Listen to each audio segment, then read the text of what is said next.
Worksheet number 31 और विषय है गणित। ठीक है, आज का टॉपिक है हमारा त्रिभुज और उसके प्रकार। तो परिचय देख लेते त्रिभुज का। तीन भुजाओं वाली बहुभुज को त्रिभुज कहा जाता है। ठीक है, तो तीन जो भुजाएं होती हैं कितनी होती है, इसकी तीन भुजाएं होती हैं। यह तीन भुज अंशरेख बिंदुओं को जोड़ने से बनता है। ठीक है, जो दो अंशरेख मतलब क्या हो गया, अंशरेखन की नॉन कॉलिनियर। ठीक है, जैसे कि संरेखन क्या होता है कि एक ही लाइन पे सारे के सारे पॉइंट्स होना, और असंरेखन क्या हो गया कि अलग अलग लाइंस पे अलग अलग पॉइंट है। और यहाँ पे ये जो इन दो बिंदुओं को, दो लाइंस को जो मिला रहा है पॉइंट, उसे हम क्या कहते हैं, शीर्ष कहते हैं। तो इसमें तीन शीर्ष होते हैं, तीन कोण बनते हैं और तीन ही भुजाएं होती हैं।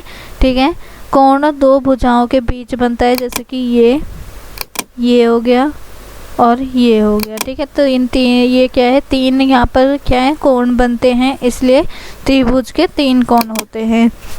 तो सब कुछ तीन तीन होता है, तीन साइड, तीन शीर्ष, तीन कोण। ठीक है, और हमारी एक और प्रॉपर्टी निकल के आती है त्रिभुज की कि सभी कोणों का जो योग होता है, अगर हम इसको प्लस करें इसके साथ, इसको प्लस करें इसके साथ, तीनों को आपस में प्लस कर दें तो 180 डिग्री के इक्वल आता है। यदि ABC एक त्रिभुज है तो इसे ट्रायंगल ABC के रूप में भी दर्शाया जा सकता है। तो हमें अगर इस ट्रायंगल को दर्शाना है तो हम ऐसे एक छोटा सा ट्रायंगल बनाएंगे और लिखेंगे ट्रायंगल ABC, जो भी ट्रायंगल का नाम होगा। ठीक है, ऐसे। और अब आते हैं नेक्स्ट कि कुछ रियल लाइफ के भी एग्जांपल्स देखे जाएं इसमें, जैसे कि क्या हो गया, सेट स्क्वायर्स हो गए, नाचोस हो गया और हैगर हो गए। ठीक है, हैंगर्स, ये सारे हमारे क्या हैं, रियल लाइफ के एग्जांपल्स हैं। अब भुजाओं के प्रकार, भुजाओं को दो तरीक़ों से बांटा गया है। पहला है कि उनकी साइड से बेसिस, और दूसरा है उनकी किसके, एंगल्स के बेसिस। ठीक है, तो कोण के आधार पर त्रिभुज, भुजाओं के आधार पर पहले बताया गया है कि त्रिभुज के कितने प्रकार होते हैं। तो तीन प्रकार होते हैं। पहला होता है विषम बाहु त्रिभुज, समद्विबाहु त्रिभुज और समबाहु त्रिभुज। तो यहाँ पे विषम में क्या होता है, तीनों की तीनों साइड्स क्या होती हैं, अलग अलग होती हैं, ठीक है, लंबाई। ठीक है, और समद्विबाहु में क्या होता है कि यहाँ पर दो साइड, कोई भी तीनों में से दो साइड क्या होंगी, एक बराबर होंगी, उसकी लंबाई क्या होगी, बराबर होगी। और समबाहु में क्या होता है कि तीनों की तीनों साइड का क्या जो होगा वो लंबाई बराबर होगी। अगर ये 5 है तो ये भी 5, ये भी 5। ठीक है, उसके बाद देखो नेक्स्ट वाला, कोणों के आधार पर त्रिभुज के प्रकार। ठीक है, तो जैसे कि न्यून कोण त्रिभुज, अधिक कोण त्रिभुज और समकोण त्रिभुज।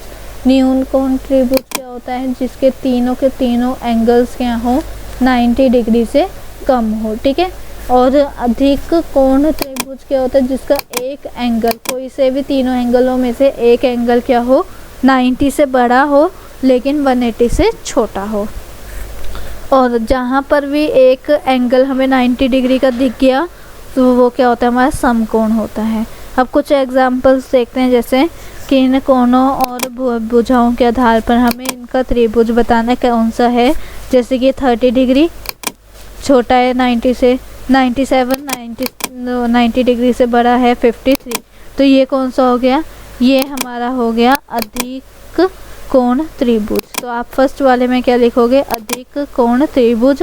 और उसके बाद 3 सेंटीमीटर, 4 सेंटीमीटर, 7 सेंटीमीटर। तीनों की तीनों साइड्स क्या हैं, डिफरेंट है।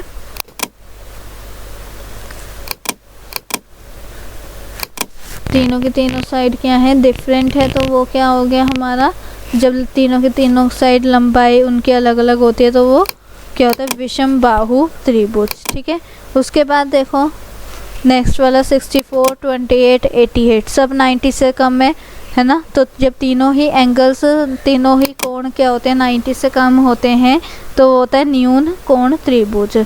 उसके बाद है 143, 25 और 12। तो यहाँ पे 143 90 से बड़ा है और 180 से छोटा है, तो ये क्या हो गया, ये अधिक कोण त्रिभुज हो गया। उसके बाद देखो 8 सेंटीमीटर 8 सेंटीमीटर 8 सेंटीमीटर, तीनों की तीनों साइड क्या है 8 सेंटीमीटर है। जब तीनों की लंबाई एक ही बराबर होती है भुजाओं की तो क्या होता है समबाहु त्रिभुज। उसके बाद देखो अगला वाला 45 डिग्री 45 डिग्री और 90 डिग्री।